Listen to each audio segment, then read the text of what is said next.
All right, we're going to do something a little bit different here today. I'm out in the woods, kind of off my driveway a little bit. And I was looking for some pine gum because I'd like to make some pine gum salve.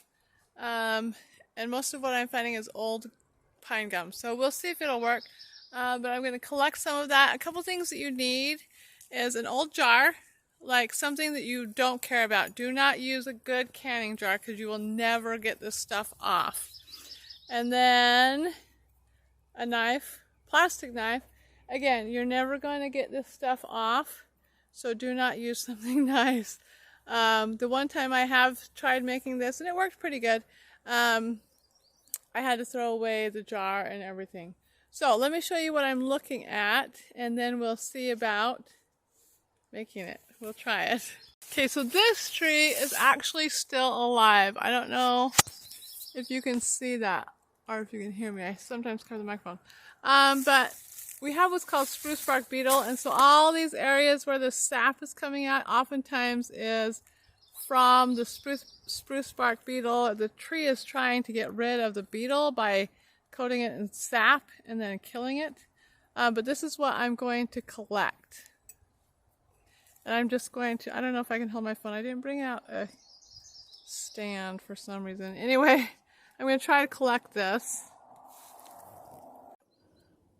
Alright, so I didn't really need my knife. I guess I used my knife a little bit. The sap was kind of older. I did find some soft sap, but anyway, it's not like a ton, but it doesn't take a ton to make pine gum salve. Anyway, so there's my pine gum, and then I'm going to melt it down as much as possible and then add a couple other things to it. Alright, so I collected up my pine gum salve, or my pine gum, sorry. And you're going to need a couple other ingredients. You're going to need a pan that you can put your jar in to heat it. You're going to want to heat it really slowly. And then you're also going to need some olive oil to put in with it and some beeswax to kind of thicken it up. So because some of this is older, we'll see what happens. You're going to still want to use like this jar. I don't care if I have to throw it away, and a plastic knife or a wooden bamboo skewer or something to stir with, because whatever this stuff gets on, it's not coming off until you get some of these other ingredients added in, but it will mess up your jar and mess up your utensils. So don't use anything you care about for this. Anyway, we are going to go for it and see what happens. And you want to do this at really low temperature. So do it on your smallest burner and keep it low so you don't break your jar and so it melts slowly. Okay, so this is pretty much melted down, as you can see. So one thing I am going to add that I did not add in my list is some frankincense oil. This is doTERRA. You can use whatever brand. I had forgotten about my essential oils, and it's not necessary, absolutely necessary, but it is a healing oil.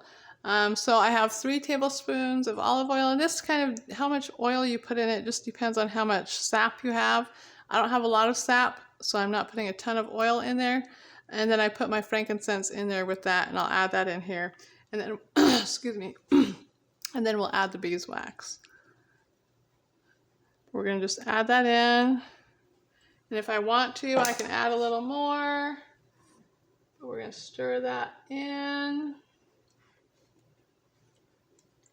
And it kind of turns to a gloppy mess, but that's how it goes. And then I'm going to take my beeswax.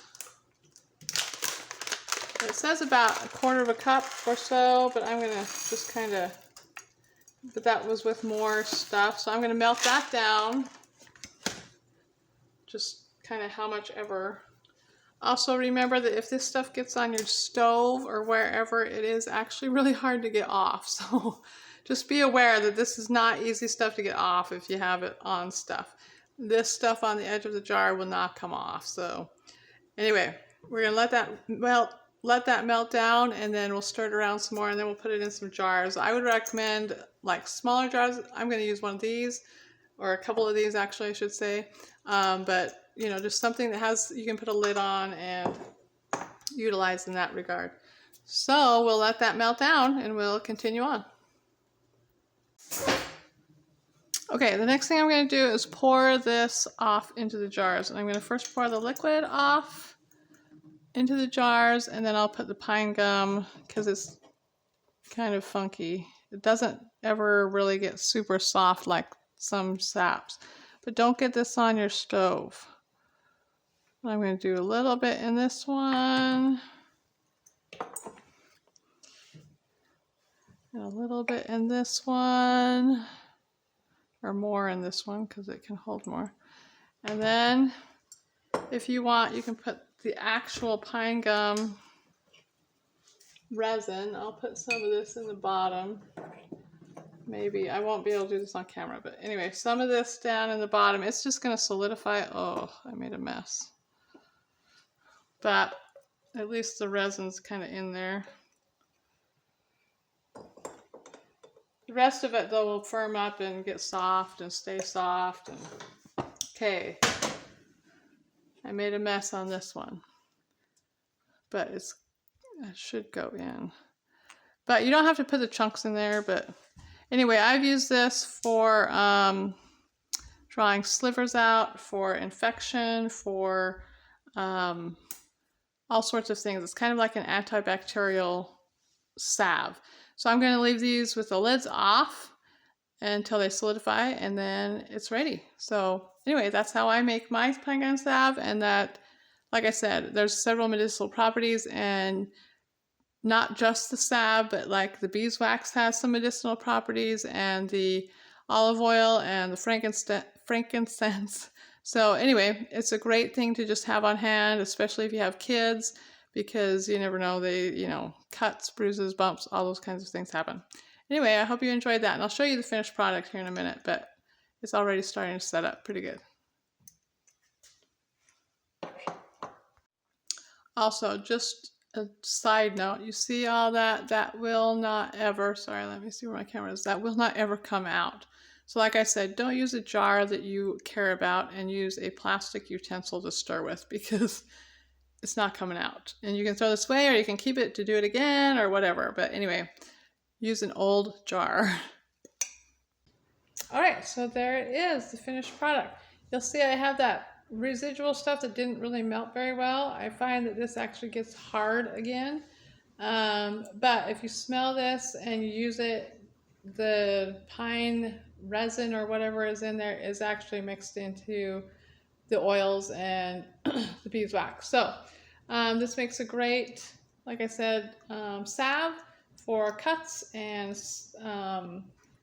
what is it called, slivers and things like that. So it's just nice to have on hand, and makes a nice little gift sometimes too if you want to give it away. If you can find enough sap. I don't find that much sap around here, but I like to have it on hand.